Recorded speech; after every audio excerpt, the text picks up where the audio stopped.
Em nome do Pai, do Filho e do Espírito Santo. Amém. Palavra da salvação. Bem-vindo, meu irmão, bem-vinda, minha irmã, a este nosso encontro diário ao redor da Palavra de Deus. Como diz o livro dos Atos dos Apóstolos, não é justo que negligenciemos a Palavra de Deus. Qual é o lugar da Palavra de Deus na sua vida? Qual é o lugar da Palavra de Deus na vida da sua comunidade? Precisamos nos esforçar para que a Palavra de Deus ocupe um lugar central na nossa vida. É escutando a voz do Senhor que podemos discernir qual é a sua vontade para a nossa vida e para a vida da nossa comunidade. Por isso te convido, meu irmão, minha irmã, mais uma vez, para fazermos deste momento esta oportunidade da revelação do Senhor, através da escuta da sua palavra. Ele vem ao nosso encontro.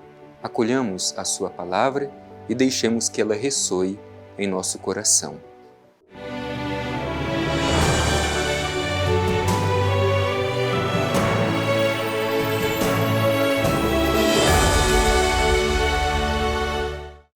Proclamação do Evangelho de Jesus Cristo segundo Lucas.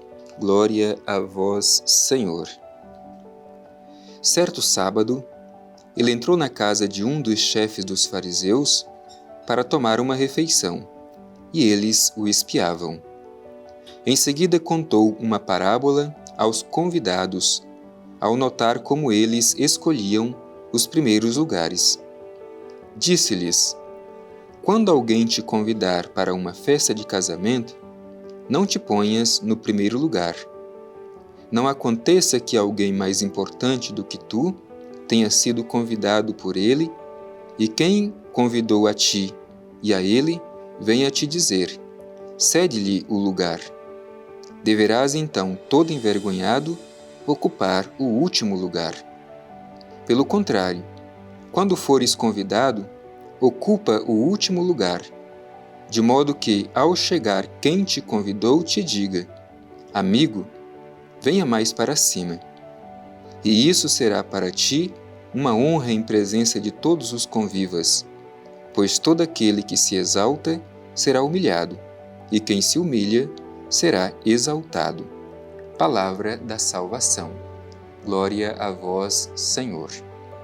Meu irmão e minha irmã, somos colocados diante de um trecho do Evangelho que tem muito a nos ensinar. Nos mostra justamente qual é a lógica do reino de Deus. E a lógica do reino de Deus, tantas vezes, é muito diferente da lógica deste mundo. A lógica deste mundo é uma busca desenfreada em vista de ganhar a vida neste mundo, enquanto que a lógica do reino de Deus é justamente dar a vida para que outros tenham vida.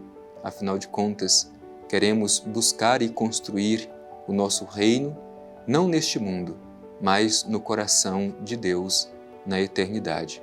Por isso, deixemos que esta mensagem da Palavra de Deus que hoje nós ouvimos nos ajude a viver melhor a nossa experiência com o Senhor na construção do reino de Deus. O Evangelho começa dizendo assim: certo sábado ele entrou na casa de um dos chefes dos fariseus para tomar uma refeição, e eles o espiavam. Aqui nós temos uma série de elementos importantes para a nossa reflexão.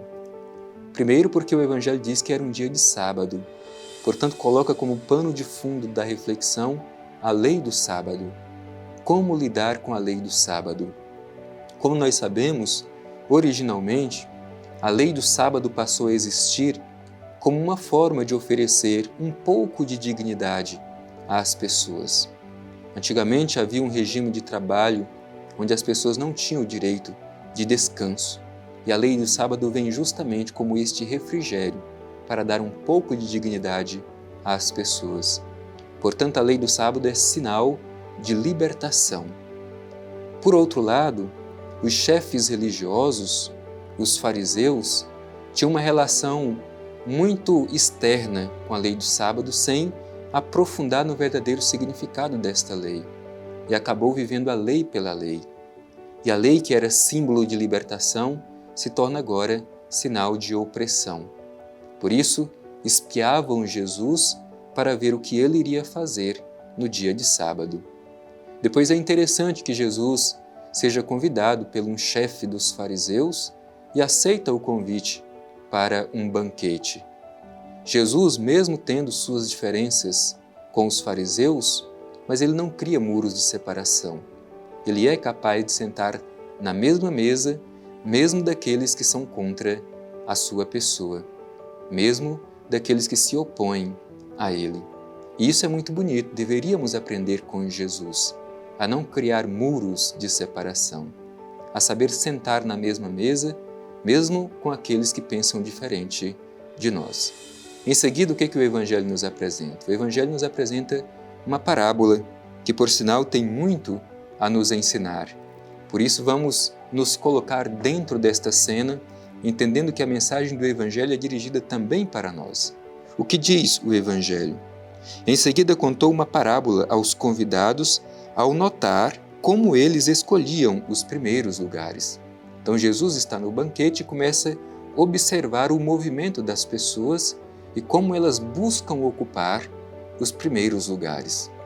Ora, isso é uma realidade muito atual, porque também a experiência religiosa de hoje, há muitos que querem ocupar lugares de privilégios, lugares de honrarias.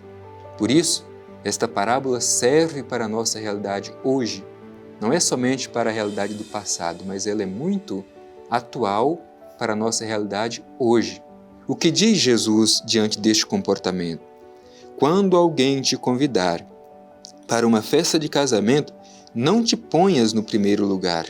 Não aconteça que alguém mais importante do que tu tenha sido convidado por ele, e quem convidou a ti e a ele venha te dizer, cede-lhe o lugar, e deverás então, todo envergonhado, ocupar o último lugar.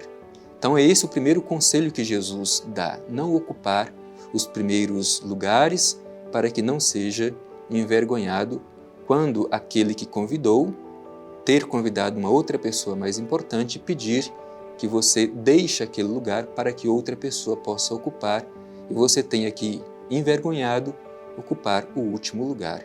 Em contrapartida, Jesus aconselha ao contrário. Quando fores convidado, ocupe o último lugar. Quando então chegar aquele que te convidou, vai dizer a você, venha mais para frente. E assim será motivo de honra diante de todos. E a conclusão do Evangelho. Quem se exalta será humilhado, e quem se humilha será exaltado. Meu irmão e minha irmã, não é fácil viver essa proposta do Evangelho. O caminho da humildade, do esvaziamento. Muitas vezes nós entramos dentro da dinâmica do que chamamos de orgulho ou vaidade religiosa. A vaidade religiosa é um grande perigo. O vaidoso é aquele que pensa ser melhor do que os outros. Por isso ele quer se colocar numa posição de privilégio. E não só, o vaidoso, além de gloriar-se de si mesmo, ele tenta diminuir os outros, expor os outros, humilhar os outros. Quem decide seguir Jesus não pode trilhar este caminho. Ao contrário, o caminho do seguimento de Jesus é o caminho da humilhação, é o caminho da humildade.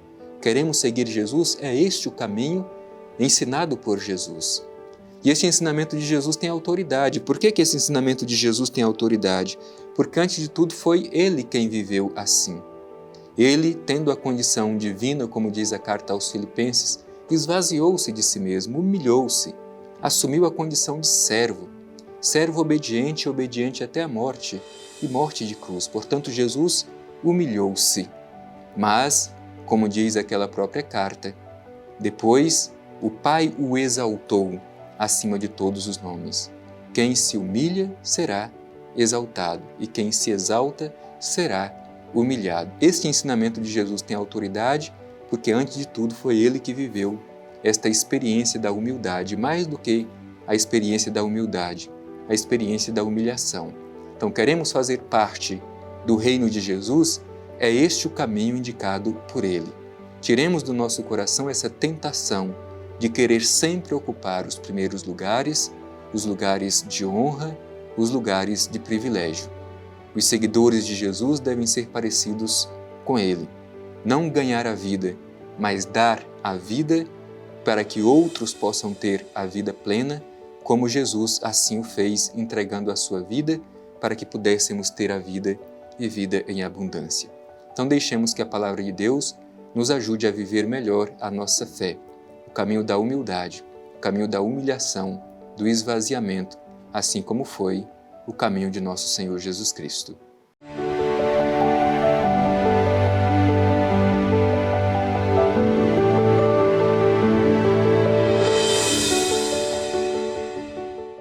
O Evangelho de hoje nos ensina que não dá para seguir Jesus, para construir o reino de Deus, alimentando em nós a vaidade religiosa, o orgulho.